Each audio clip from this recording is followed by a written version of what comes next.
Hi guys. അപ്പോൾ ഇവിടെ പാർക്കിങ്ങിൻ്റെ issue വളരെയധികം കൂടിക്കൊണ്ടിരിക്കുകയാണ്. നമ്മൾ കാറ് വാങ്ങിയിട്ട് 2 മാസത്തിൻ്റെ ഉള്ളിൽ നമുക്ക് 2 ഫൈനാണ് കിട്ടിയിരിക്കുന്നത്. അപ്പോൾ ഞാനിപ്പോൾ റൂമിൻ്റെ സൈഡിൽ നിന്ന് ഒരുപാട് ദൂരം മാറിയിട്ടാണ് പാർക്ക് ചെയ്തിരിക്കുന്നത്. കണ്ടില്ലേ, ഈ സമയത്തൊന്നും ഇവിടെ പാർക്കിങ്ങിൻ്റെ ഇഷ്യൂ ഇല്ല. പക്ഷേ നമ്മൾ ഡ്യൂട്ടിയൊക്കെ കഴിഞ്ഞ് വരുന്ന സമയത്ത് പാർക്കിംഗ് കിട്ടാൻ വളരെ ബുദ്ധിമുട്ടാണ്. അപ്പോൾ അതുകൊണ്ട് നമ്മുടെ റൂമിൽ നിന്ന് ഏകദേശം ഒരു 10-15 മിനിറ്റ് ഇവിടേക്ക് നടക്കാണ്ട്. പിന്നെ GCC കണ്ടുകളിലെ ട്രാഫിക് റൂൾസിനെ പറ്റിയും ഫൈനിനെ പറ്റി നിങ്ങൾ കേട്ടിട്ടുണ്ടാവുമല്ലോ. ഇവിടെ കിട്ടുമ്പോൾ നല്ല കനത്തിൽ കിട്ടും. എനിക്കിപ്പോൾ 2 ഫൈനും കൂടി കൂട്ടി ഏകദേശം ഡിസ്കൗണ്ടും കഴിച്ച് 20,000 രൂപയുടെ അടുത്ത് വന്നിട്ടുണ്ട്. അതിനൊരു ടൈം പീരീഡ് വരും. ആ ടൈമിൻ്റെ ഉള്ളിൽ നമ്മൾ അടച്ച് തീർക്കണം. അതിൻ്റെ ഉള്ളിൽ അടച്ചിട്ടില്ലെങ്കിൽ അതിൻ്റെ മുകളിൽ വേറെ ഫൈൻ വരും.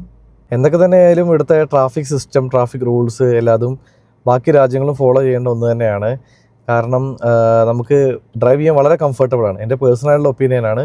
എനിക്ക് നാട്ടിനേക്കാളും കൂടുതൽ ഇവിടെ വളരെ കംഫർട്ടായിട്ട് ഡ്രൈവ് ചെയ്യാൻ സാധിക്കുന്നുണ്ട്. കണ്ടോ, ഇവിടെയാണ് ഞാൻ ഇപ്പോൾ പാർക്ക് ചെയ്തിരിക്കുന്നത്. ഇത് ഞങ്ങളുടെ റൂമിൻ്റെ താഴെയാണ്. പക്ഷേ ഈ ഏരിയയിലൊന്നും നമുക്ക് വർക്ക് കഴിഞ്ഞ് വരുന്ന സമയത്ത് പാർക്കിംഗ് കിട്ടില്ല. ഇപ്പോൾ കണ്ടില്ലേ, നിറയെ സ്ലോട്ട് ഒഴിഞ്ഞ് കിടക്കുന്നുണ്ട്.